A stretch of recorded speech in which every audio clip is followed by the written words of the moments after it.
Okay, so refereeing has been in the spotlight and suspensions have been in the spotlight all week. Various sports. The NHL, there's been a few incidents between certain teams. LA and Pittsburgh seem to get lesser suspensions than other sides. It appears.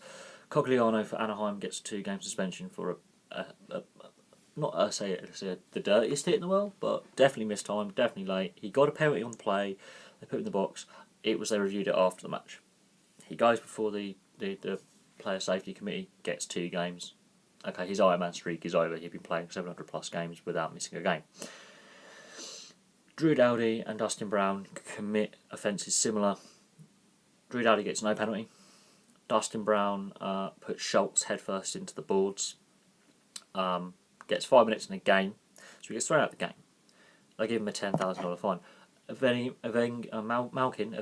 Malkin spears Dustin Brown in the same game earlier, gets a $5,000 fine. So that's contentious enough as it is.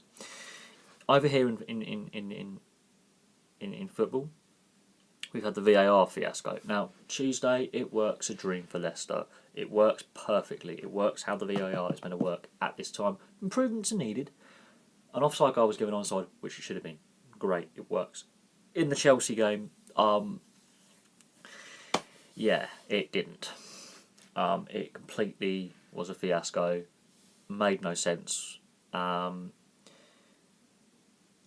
ruin the game, but it made the game more entertaining. But at the same time, it could have cost Chelsea their place in the fourth round. Thankfully, it didn't. They got through the penalty shootout. The player was unnecessarily booked. The wrong player was booked. It should have been a penalty. The game shouldn't have gone to penalties. It should have been done in extra time with a penalty. So there's that. And then you go to rugby, and James Haskell flattening Jamie Roberts with a high tackle last weekend. You can tell straight away he knows he's got it wrong. Haskell and Jamie Roberts aren't the type of players to take each other's heads off. They are brutes of men. They're not dirty players.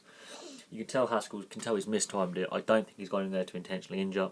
Again, he gets cited, brought before the citing commission, and is told you get a 6-week ban, which is basically 6 games, which basically means he misses most of the Six Nations.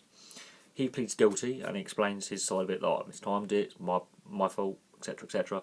Gets it reduced to 4. Because his previous history is not violent. He hasn't got loads of suspensions. He hasn't been before the citing commissioner before. He pled guilty, contrition, etc. What was if you're a good play actor and you can just pretend you're sorry, get a reduced ban? I'm not saying Haskell shouldn't get a reduced ban because of his contrition and the fact he pled guilty. But why did it state it's 4 weeks with a guilty plea then? Why say you get 6 reduced to 4? It sort of means you can sort of lie in your citing commissioning hearing and get a reduced ban. Sorry. So suspensions and refereeing have been in the spotlight a lot. And that's 3 different sports. And that's in a week.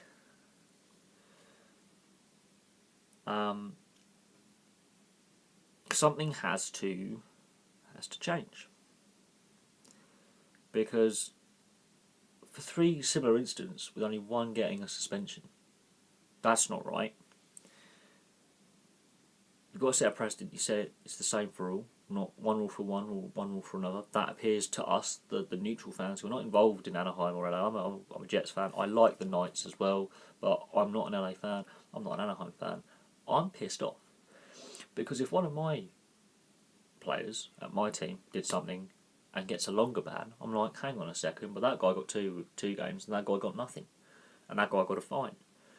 The consistency needs to come in with suspensions. It does.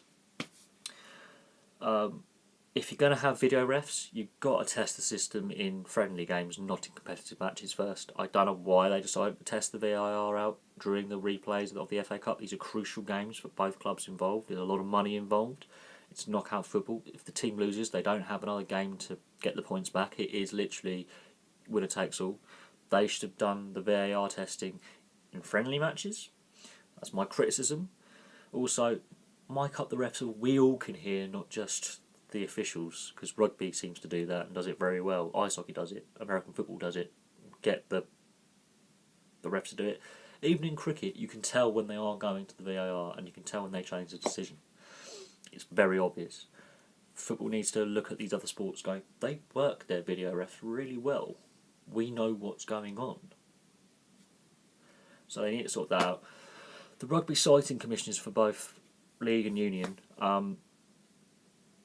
they need to be consistent with their punishments as well, saying, right, if you plead guilty, you get a minimum. If you don't plead guilty and you are found guilty, this is the length of ban. First offence, second offence, you just add a week on for each offence or something. They need to be more consistent in the citing, because when there's a gouging, when there's a high tackle or foul play, it's between this and this. It's like, we'll just say it's that for first offence, second offence it's that, third offence it's that. Rather than giving a variable, make it set in stone, set a precedent. So, yeah, so that's that. I decided to combine 3 sports in one there. Instead of making 3 separate videos and taking 3 hours to upload, one video, 20-minute upload. I've taken a few attempts at doing this and I've altered the video somewhat, but it got me thinking.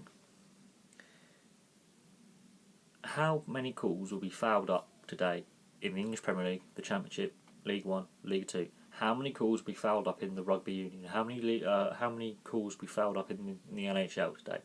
How many controversial calls will there be? And should there be some suspensions for some of the antics? Because will Morata and Pedro get suspended for their red cards in the FA Cup?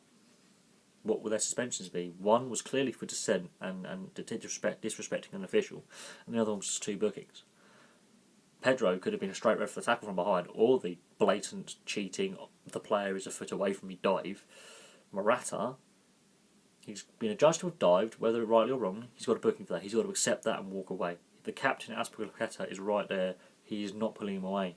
The fact he then continues, possibly saying something to the referee that is calling him a cheat. You have cheated us, possibly? I don't know, but I've seen players sent off for that before. If that's abuse of an official, what's the length of the ban for that? Because if it's 2 bookings, it's 1 game. If that was a straight red, which I believe it was, is that 2 or 3? 4? Abusing an official? These suspensions and these refereeing calls need to be consistent. And video ref, they need to work on that.